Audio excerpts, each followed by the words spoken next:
मुख्यमंत्री योगी आदित्यनाथ ने शनिवार को इलाहाबाद से गंगा हरितिमा अभियान का शुभारंभ किया। इस अभियान के तहत गंगा के दोनों तटों पर पौधे लगाए जाएंगे। आपको बता दें, मुख्यमंत्री योगी आदित्यनाथ परेड मैदान में आयोजित कार्यक्रम में पहुंचे और दीप प्रज्वलित कर गंगा हरितिमा अभियान की शुरुआत की। इस दौरान मुख्यमंत्री ने कुंभ में 7 अरब के कार्यों का शिलान्यास भी किया।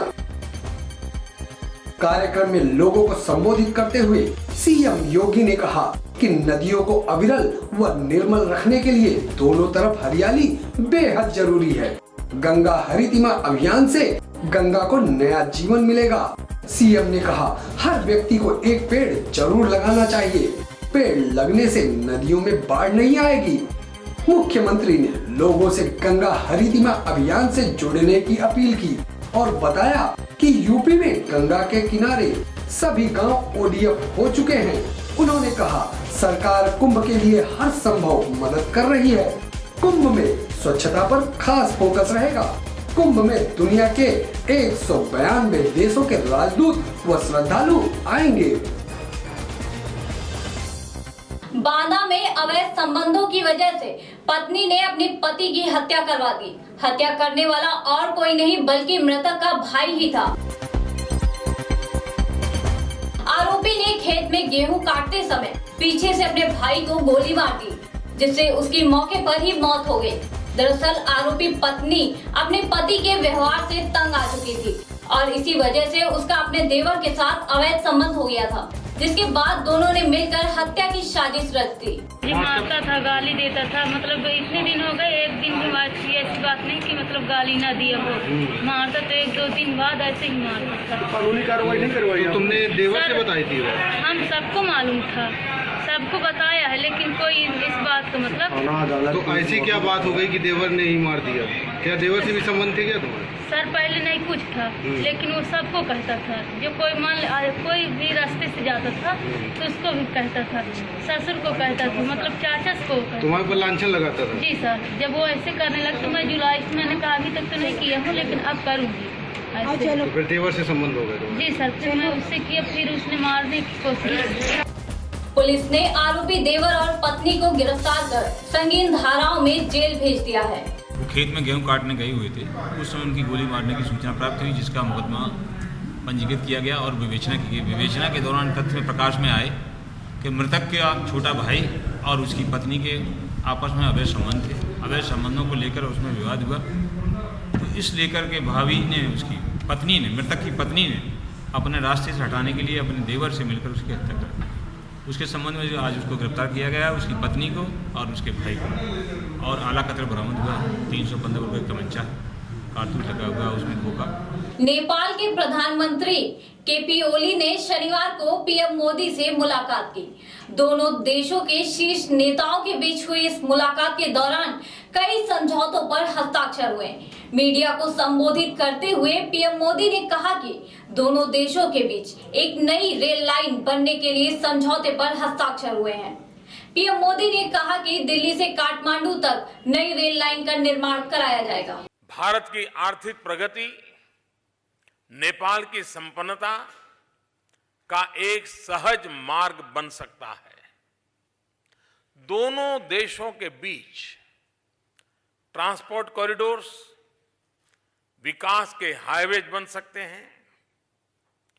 इसके मद्देनजर हमारे देशों के बीच 2 और ट्रांजिट पॉइंट खोलने पर आज हुई सहमति मैं बहुत महत्वपूर्ण मानता हूं। आपको बता दें, इससे पहले नेपाल के प्रधानमंत्री केपी ओली का शनिवार को राष्ट्रपति भवन में औपचारिक रूप से स्वागत किया गया। फरवरी में सत्ता में वापस आने के बाद पहली बार भारत दौरे पर आए ओली का उनके भारतीय समकक्ष नरेंद्र मोदी ने स्वागत किया। भारत नेपाल मैत्री के इतिहास का आज एक महत्वपूर्ण दिवस है। पद ग्रहण के पश्चात प्रधानमंत्री ओली जी की इस प्रथम विदेश यात्रा पर मैं उनका तथा नेपाल के संपूर्ण शिष्टमंडल का हार्दिक स्वागत करता हूं। भारत के प्रति नेपाल की गौरवशाली जनता के अथाह प्रेम और सद्भावनाओं का भी मैं हार्दिक अभिनंदन करता हूं। नेपाली पीएम ओली, उनकी पत्नी राधिका साक्य और 54 सदस्यीय उच्च स्तरीय प्रतिनिधिमंडल शुक्रवार को 3 दिवसीय भारत यात्रा पर पहुंचा था। तनावपूर्ण संबंधों के बीच ओली की भारत यात्रा को बहुत ही महत्वपूर्ण माना जा रहा है। राम मंदिर आंदोलन को लेकर बीजेपी नेता विनय कटियार के बलिदान वाले बयान के बाद अब एक बीजेपी विधायक ने राम मंदिर के लिए बलिदान देने का बयान दिया है। फैजाबाद के मिल्कीपुर से बीजेपी विधायक बाबा गोरखनाथ ने राम मंदिर के लिए बलिदान की बात कही है। हालांकि उन्होंने बलिदान शब्द को परिभाषित करते हुए कहा कि बलिदान का अर्थ सिर्फ मर जाना ही नहीं होता, बल्कि लड़ाई लड़कर जीत हासिल करनी होती है। बीजेपी विधायक ने कहा कि राम मंदिर निर्माण के लिए मिल्कीपुर का बच्चा बच्चा खून बहाएगा। हमारा सौभाग्य है, उसमें ज्यादातर लोग इस टीम में हमारी मिल्कीपुर के ही लोग हैं। खेत हो चुका है, उसी के क्रम में ये हम लोग हर ग्राम सभा से लोगों को लाके श्री राम लला जी के दर्शन करा रहे हैं। अभी जैसे बलिदान कई रूप में होता है। बलिदान का मतलब मर जाना ही नहीं होता है, उसके लिए लड़ाई लड़ना, विजय हासिल करना, फिर दर्शन करना, ये असली बलिदान। ये बयान उन्होंने राम दर्शन यात्रा के दौरान चल रहे एक कार्यक्रम में दिया। बाबा गोरखनाथ के इस बयान के बाद एक बार फिर से राम मंदिर को लेकर सियासत तेज हो गई है। हमीरपुर पुलिस ने एक अवैध तमंचा फैक्ट्री का भांडाफोड़ किया है। पुलिस ने मौके से 12 बोर के कई अधबने और तैयार तमंचों को बरामद किया है। साथ ही पुलिस ने तमंचे बनाने के उपकरण भी जब्त किए हैं। पुलिस ने मौके से एक आरोपी को भी गिरफ्तार किया है, जिससे पूछताछ जारी है ताकि पता लगाया जा सके कि ये हथियार कहां सप्लाई किए जाते हैं।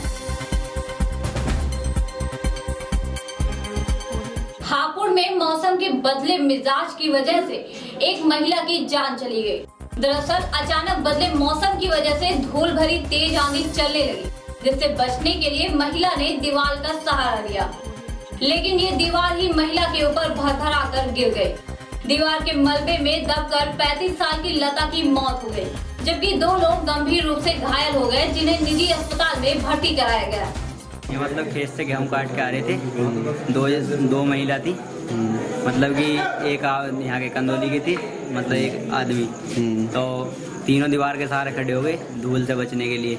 तो बहुत तेज आंधी थी, उससे दीवार गिर गई। दीवार में दब के इनकी मौत होगी। जो इनकी जिठानी है वो भी हॉस्पिटल में भर्ती है, और जो ये एक लड़का और था वो भी भर्ती है, अस्पताल में भर्ती है, जिसकी मौके पे इनके उसकी मतलब कि दीवार गिरने के कारण की मौके पे मौत होगी। इसमें लता की मौत हो गई है। ये अपने खेतों पे से आ रही थी, तो आंधी आई तो इन्होंने एक दीवार के सहारा लिया और वो दीवार जो ढह गई, इन पे जो लता दब गई उसके नीचे। और इसकी जो जिठानी थी अंजू, उनके जो टांग में चोट आई, ये फ्रैक्चर है, जो सरस्वती अस्पताल में। एक बाइक सवार भी दवा था। बाइक सवार था, हाँ दवा तो उसके ज्यादा चोट नहीं थी, कंदौली का था। मौत लता की हो गई है। हाँ, मौत लता की। सूचना के बाद मौके पर पहुंची पुलिस ने महिला के शव को पोस्टमार्टम के लिए भेज दिया है। ये 2 लेडीज गेहूं काट कर आ रही थी और अचानक तेज आंधी आने के कारण जो दीवार गिर गई है, जिसमें मंजू नाम की लेडीज की जो है टांग टूट गई है, और जो लता जो है ये डेथ हो गई इसकी।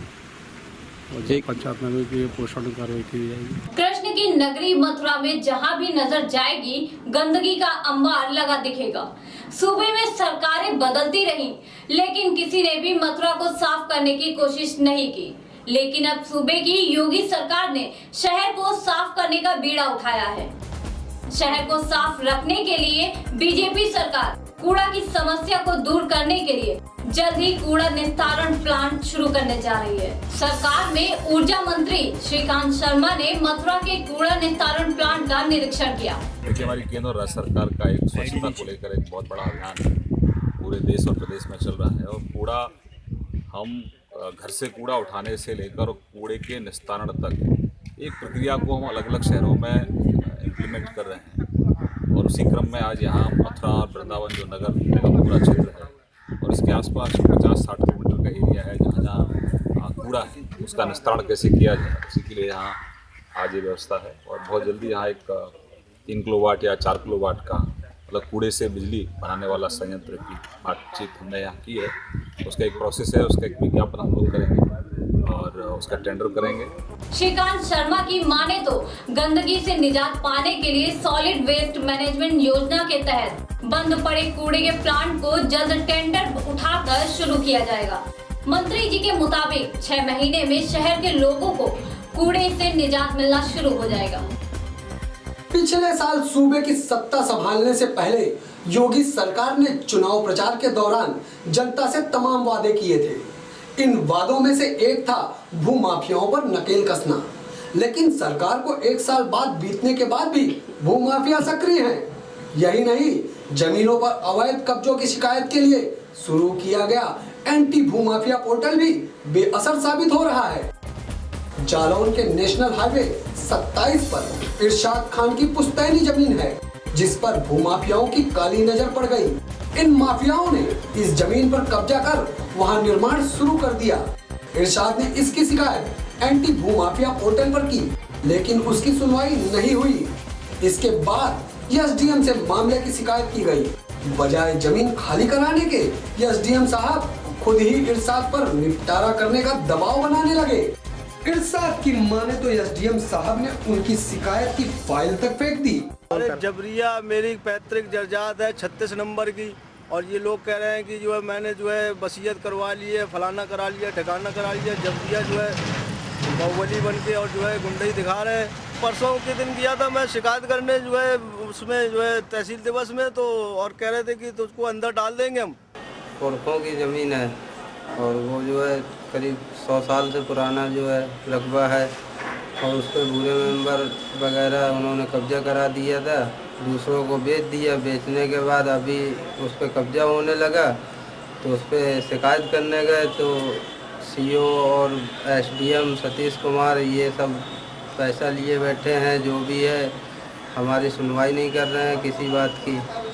हम 2 बार 3 बार एप्लीकेशन तहसील दिवस में भी दे आए हैं, उसके अलावा फ़ोन पे भी इनको कंप्लेंट दर्ज कराई, तब भी हमारी कोई सुनवाई नहीं हो रही है।